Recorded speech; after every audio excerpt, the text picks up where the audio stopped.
You're running a team scattered across 5 time zones, 3 calendar apps, and at least one person who still doesn't understand how threads work.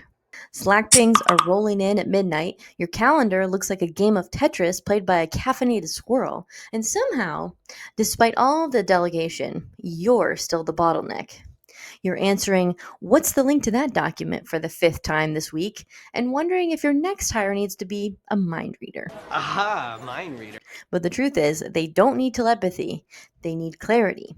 You don't need superpowers, you need system. My system, my delegate. Here's the reality. Remote work can be a dream. Think flexibility, autonomy, fuzzy socks at noon. Or it can feel like a chaotic, passive-aggressive group project where you're the only one who read the instructions. The difference? Leadership. Not micromanaging from a beach leadership, but actual leadership.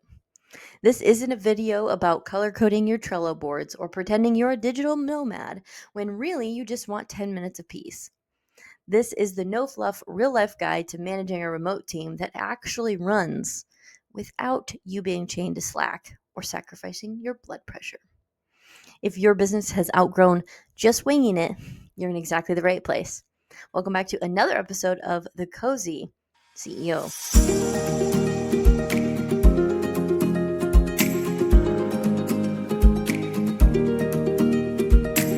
Well, hey there. I'm Kimberly Ferguson, CEO and founder of The Emerald Edge, and you've officially landed in the Emerald Corner, where building a business doesn't require sacrificing your weekends, your peace, or your last functional brain cell. Around here, we believe your company should run with you, not because of you. Especially when your team is scattered across time zones and one of them just slacked you a quick question at 11:47 p.m. So if you're craving more leadership and less chaos, more clarity and fewer pings, and way fewer eye twitches, stick around. Because we're about to make managing your remote team a whole lot smoother. And dare I say, even enjoyable? In this video, we're going deep into what it actually takes to lead a thriving remote team without becoming the human equivalent of "per my last email." Who are you who are so wise in the ways of science? You'll learn how to build communication systems that don't make everyone dread Mondays or open Slack like it's a horror movie. Set expectations that people actually meet without relying on guesswork, cross fingers, or interpretive dance. Create a culture of accountability, even if no one's worn pants since Q1. Use systems and tools that make growth feel smooth and not like you're duct taping things together at midnight. And lead like a true CEO, not like the world's busiest babysitter with a Zoom addiction. We're talking frameworks, mindset shifts, tech tools that actually help, and practical things you can start doing today, even if you're currently holding a coffee with one hand and a toddler with the other. Let's get into it.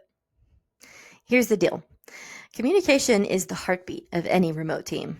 But if your team is in a full-blown Slack war over which emoji means done, the check mark, or the party popper, we've got too much heartbeat and not enough brain. Over-communication leads to chaos. Under-communication leads to confusion. Both lead to burnout when someone rage-quitting Slack with a dramatic "I'm out" gif.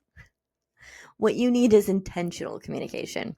Clear, structured, and preferably not happening while someone's hiding in their laundry room for a little peace and quiet. Start by choosing your lanes. Slack is for quick async updates or casual team banter. It's not the place for deep strategy or philosophical debates about font choices. ClickUp or Notion, that's where your tasks should live, not the thread about your team's favorite Trader Joe's snack. And meetings? Reserve those for connection, alignment, or actual decision making. If it could have been a Loom, it should have been a Loom, period. Speaking of Loom, use it. A 2-minute video beats a 45-message Slack thread any day. Plus, your team gets to see your face, hear your tone, and realize that you're not, in fact, mad, just very caffeinated. Now, let's also talk about ping fatigue. Establish weekly rhythms so you're not flying blind or pinging like a pinball machine. Monday kickoff looms, Friday wrap-up check-ins, and a shared SOP document where repeat questions go to die a noble death. Also, model the boundaries you want your team to keep. Hey team, I only check Slack twice a day is not only fair, it's healthy. So you're telling me there's a chance? No one should be replying to DMs while brushing their teeth at 11 p.m. That's not hustle. That's a cry for help. Remote communication works when it's consistent, predictable, and respectful of everyone's brain bandwidth. So remember, less pinging, more planning, and absolutely no Slack drama over emojis. Let's be honest, most team drama doesn't come from bad attitudes. It comes from vague expectations and those painfully awkward, ew, I thought you meant this moments that spark digital dumpster fires and existential dread. Your team isn't psychic. Zoom doesn't come with telepathy. If you didn't say it, write it, or define it, they probably don't know it. And honestly, that's not on them. Oh, okay, so you're saying this is my fault. That's why role clarity isn't a nice to have, it's the entire foundation. Every person on your team should know exactly what they're responsible for, how to tell when it's done, like actually done, not half saved in a Google document done, and who to call when things go sideways. And hint, it really shouldn't be you unless absolutely necessary.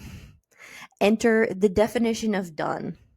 Send the newsletter doesn't mean the same thing to everyone. To one person, that means hitting send in ConvertKit. To another, it's a 14-step opera that involves writing, designing, testing, link clicking, and a small emotional breakdown. Spell it out. And bonus points if you put it in ClickUp or wherever you track your tasks, where it can't disappear like last Tuesday's good intentions.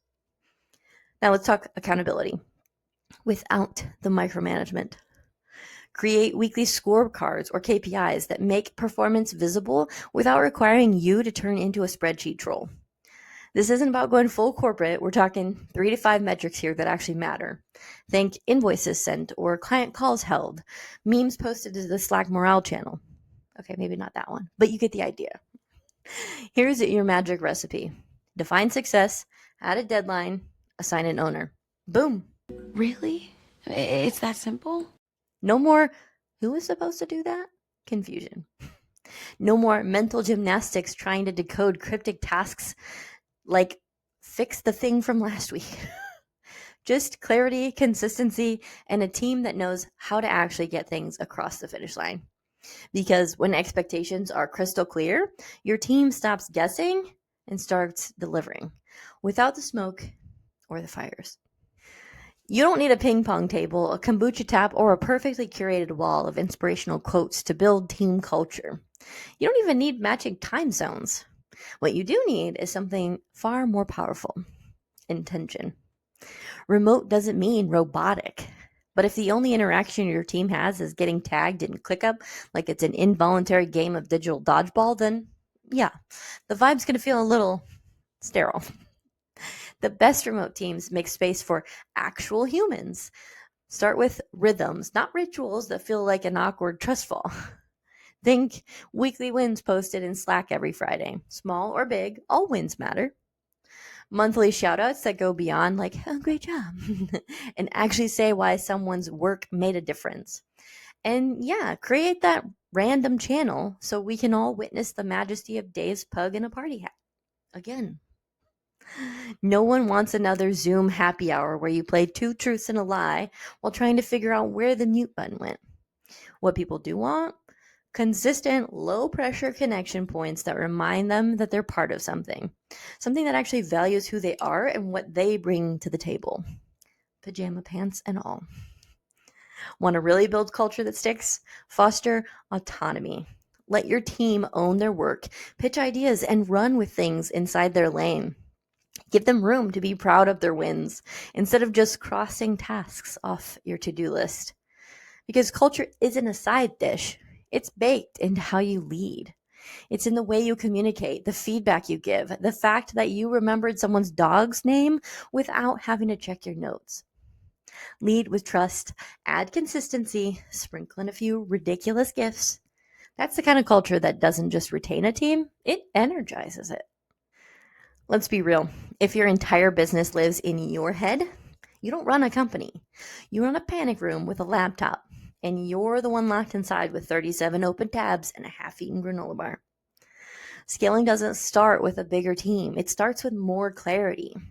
And clarity lives in systems, not your memory, not your inbox, and definitely not your dog. No matter how many times you've explained onboarding aloud while pacing your living room in fuzzy socks. The golden rule: if it's not written down, it doesn't exist. Doesn't exist. So start with Loom. Record yourself doing the task and narrate like you're explaining it to your future self, who, by the way, has forgotten everything. Don't worry about your messy desktop or surprise tabs. This isn't a TED Talk. It's a functional how-to, and future you will be so grateful. Need less talk and more polish? Try Scribe. Just click through the task and let it automatically spit out a beautiful step-by-step guide. Screenshots, links, instructions. It's like having a tiny, brilliant intern who doesn't need coffee breaks. Now bundle it all into a living systems dashboard.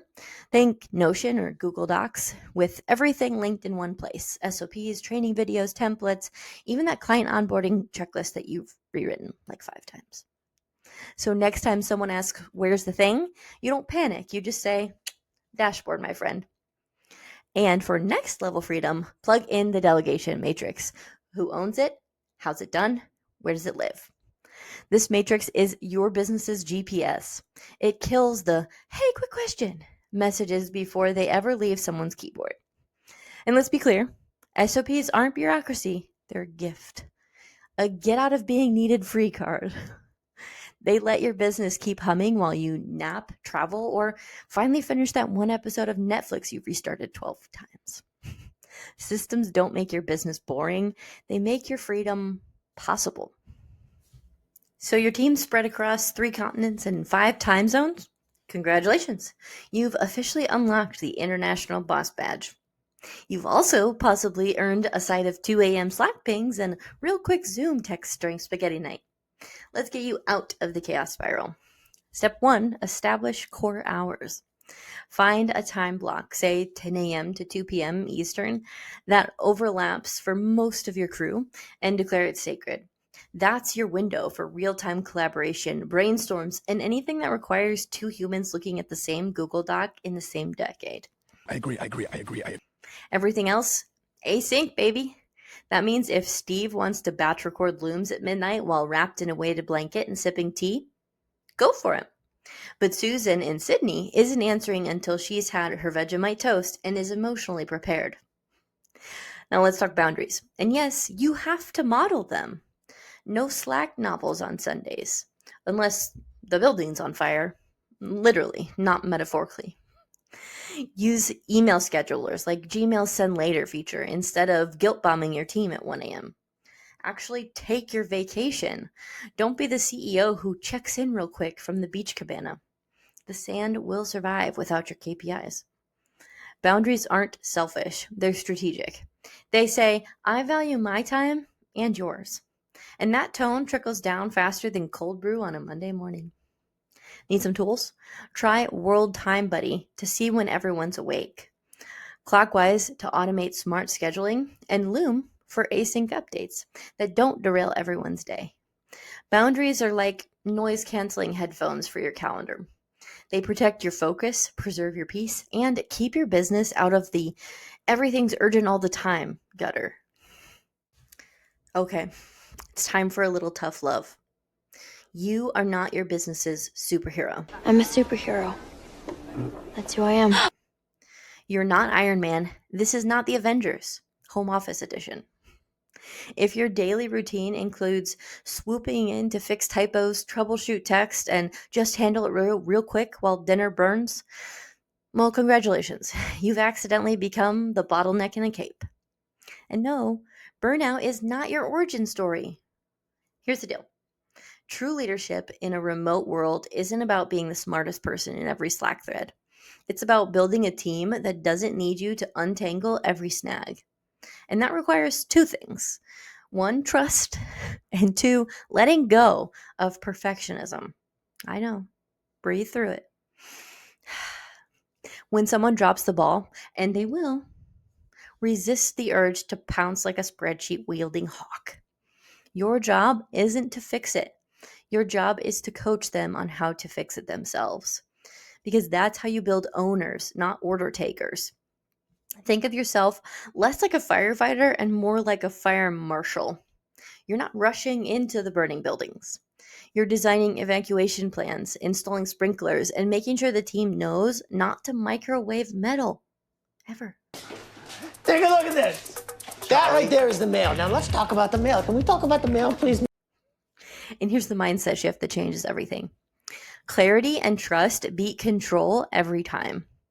When you give your team clear outcomes, tools, and support, they will surprise you in the best way. But if you stay in hero mode, you rob them of the chance to rise. So do yourself a favor. Hang up the cape, fold it neatly, put it in the metaphorical closet. Because real power, it's building a business that runs beautifully, even when you're sipping coffee far away from the Slack storm. You don't need to be everywhere all the time. You don't need to answer every Slack message like it's a game show buzzer. You don't need to show up to every team call just to prove that you're working. And you absolutely don't need to carry your entire business on your back like some exhausted entrepreneurial atlas. What you do need? A business that runs even when you're getting a massage, reading a book in fuzzy socks, or eating pancakes with your kids on a random Tuesday. Specific? Yes. Ideal? Also yes. Because the point of all this, remote teams, systems, boundaries, isn't just operational efficiency. It's life freedom. It's you stepping into the role of a confident, supported CEO who leads with vision, not exhaustion. So let's turn this into action. What's one system you know is messy in your remote setup?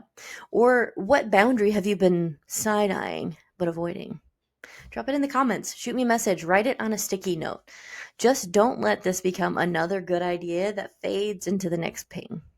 And if you want a clear-eyed view of what's helping your growth and what may be secretly dragging it down, I have a free business health assessment on my website. Links right below. Faster than pretending to read Slack while secretly scrolling Instagram. Well, thanks so much for spending a few minutes of your day with me today. I hope you're walking away with new ideas and maybe a little less pressure to carry it all. If you're building a remote team that works with you, not just for you, well, you're already on your way to leading with more clarity, confidence, and calm. And that's the CEO your business needs. And let's be real, that's the CEO you need too. So here it is, official and irrevocable, your permission slip to build a business that supports your life, not swallows it whole. Well, that's a wrap on another episode of The Cozy CEO, where coffee is a co-host and pajamas are basically business casual. I'll see you in my next video.